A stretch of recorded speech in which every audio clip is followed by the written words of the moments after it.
Happy Saturday or Sunday, depending on what time or what day you're listening to this. I just posted all my player props for each game for NFL Sunday, Week 15. So I'm going to quickly run through all of those, kind of explain why I picked each one. But I dove in as much as I could to the data this weekend, tried to find the best play for each game. So hopefully a bunch of these come through. I usually make all my parlays based on these player props for the games. And I'll definitely have those out as soon as I can today and tomorrow before the games start as well. So we'll jump right into it. Starting with Bills Patriots, it's going to be a great game. High over under. I think it will be a little cold and possibly snowing in this game. But I'm still going to take the over for Drake May's passing yards of 231.5. Some of these might have moved a little bit up or down. I'm not sure. I created this yesterday, so if they did move up and down, sorry about that. You can always alternate, alt the lines if you want to take these lines up or down. But yeah, expected to be pretty cold. But May has cleared 231.5 in, I believe, all 5 of his past games. Over unders 49.5. So they're still expecting a ton of points. And last game against the Bills, he did throw for 270. A lot going to Stephon Diggs, so I expect him to be involved again as well. The snow could definitely impact it, and the cold weather could impact it, but I still think he clears 231.5 passing yards. And then moving on to the Ravens-Bengals, this should be another close game. I'm going to run it back with Derrick Henry anytime touchdown. He didn't come through last week, but he still has 4 total touchdowns in his last 4 games, and he did score 2 weeks ago against Cincinnati. The Bengals defense is still not great, and I believe Trey Hendrickson is definitely out for this game. So I think Henry could find the end zone on Sunday for sure. Browns-Bears, another really cold one, apparently, in Chicago. But Shedeur Sanders' line is only at a half a passing touchdown. He's cleared this in all 3 starts this season. I recognize it's going to be cold, but he just threw for 3 touchdowns against the Titans. I don't know if the Browns will keep it necessarily close, but I think they'll be passing in this game. So I expect him to at least have 1 passing touchdown. And the Bears do have the 3rd most passing touchdowns allowed in the NFL, 27 total, which is a lot.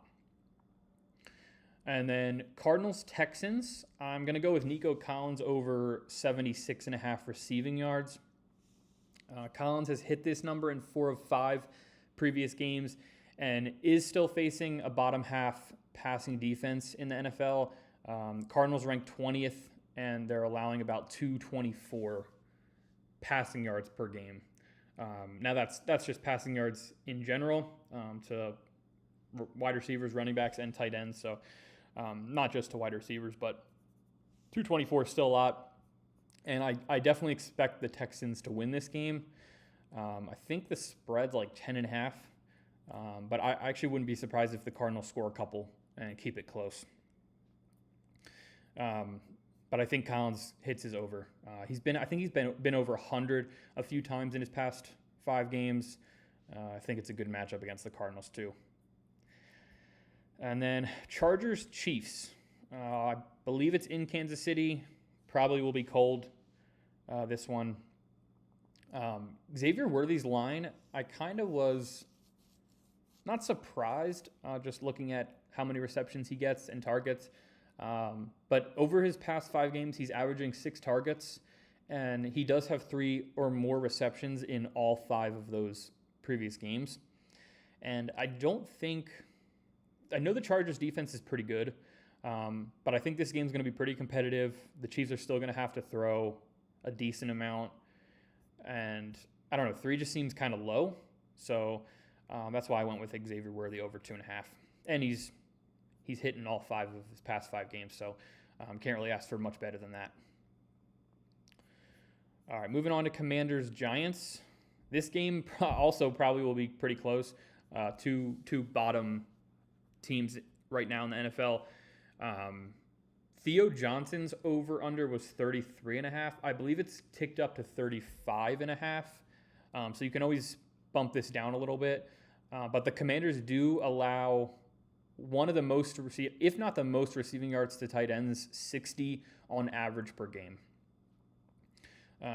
Johnson's has hit over 33.5 in 3 of his past 4 games. And it's just an overall great matchup against the Commanders. Like I said, I expect it to be close. The Giants will definitely have to throw. I think Mariota is starting, but he's shown that he can score some points. So I don't think the Giants will run away with this one at all. All right, Raiders-Eagles. I am going to take Brock Bowers over 52.5 receiving yards. Kenny Pickett is starting this game, former Eagle. It is kind of a little bit of a revenge game for him. And I looked at a bunch of the Eagles players' lines, and I just didn't feel super comfortable taking any of them because if the Eagles do pull out ahead for some reason, like way out ahead, and they either stop playing guys or just give more touches to the backups, I get a little bit nervous about taking those props. So I know the Raiders will have to throw in this game to win. And Brock Bowers seems to still be their number one target. And Pickett did find him, I think, 1 or 2 times for a big gain last week when he did come in. And he has went over 52.5 in 3 of 4 past games. I am probably going to do a little tight end parlay with Theo Johnson and Brock Bowers, so that'll be out later. You can boost it up to pretty good odds for that too. All right, moving on to the later games. I actually think the Jets and the Jags are still at 1 o'clock Eastern, but then there on out, it's the later games. For this Jets-Jags, I think the Jags should dominate. I believe they're favored by two scores. And Travis Etienne, I have picked him in the past, but I'm going to pick him again anytime touchdown. He's scored in 4 of 5 previous games, and then he's also facing the Jets' rush defense, which ranks 30th in rushing yards allowed. They also have allowed 17 rushing touchdowns this season, which I believe is like bottom 5 in the NFL. So I feel pretty confident about that. Only thing I am hesitant on with this pick is that if the Jags do pull out ahead and ETN doesn't get as many reps in the second half, we just kind of have to hope he scores in the first half of this game. All right, Rams-Lions. This is going to be a fun game. Over-under's super high, 54.5. I expect there will be a lot of scoring, a lot of action. I'm going to take Jared Goff over 259.5 passing yards. The Rams do have a really good pass defense, but I think in order for the Lions to win this game, they're going to have to throw. St. Brown's healthy. Jameson Williams is healthy. They have Gibbs obviously out of the backfield. Montgomery. Jahmyr Gibbs was really involved. I forget if that was last week or 2 weeks ago.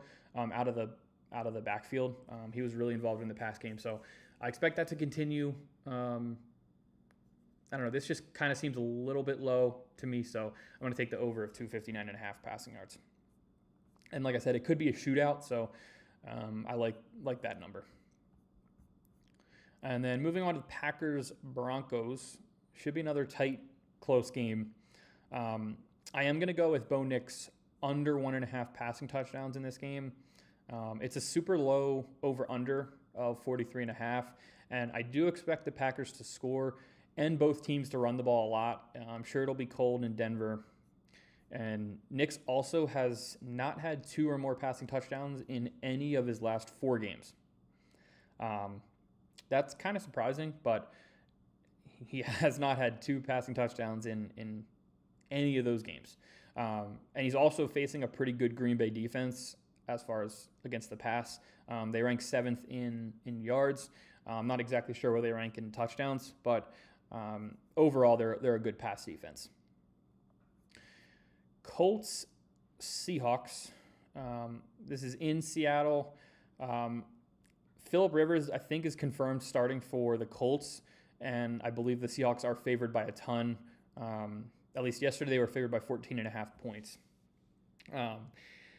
JSN has been great.